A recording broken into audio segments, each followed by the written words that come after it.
to, you know, we can lower that a bit. Ideally, we want to be right up here into that green. If we're pushing into the yellow, it's a little hot. If we're in the red, it's way too hot. But I like to be a little below the yellow. If we touch into it sometimes, it's not terrible. But this is going to be a good kind of rule of thumb, is kind of pushing towards the end of the green, but not quite into the yellow. Maybe sometimes when we're excited, you know, it might get up there, but that's all right.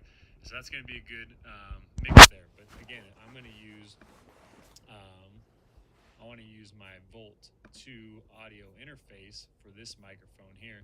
So I'm actually going to go in here. We're going to go to properties. All right, and then we're going to change that to the Volt 2.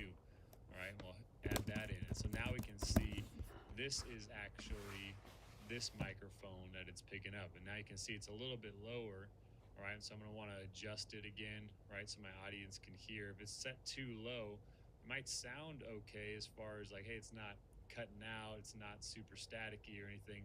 But if it's too low, your audience can only turn it up so much on, say, YouTube or whatever they might be streaming on, and so then they can only get how they can only get a certain amount of extra audio there. So making this a little bit higher, again, pushing up towards the end of that green, is going to allow them to have a better audio feed, and they can turn it up and down as they desire.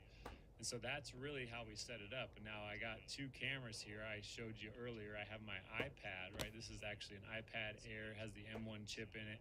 And it's just set up with a HDMI to USB-C adapter.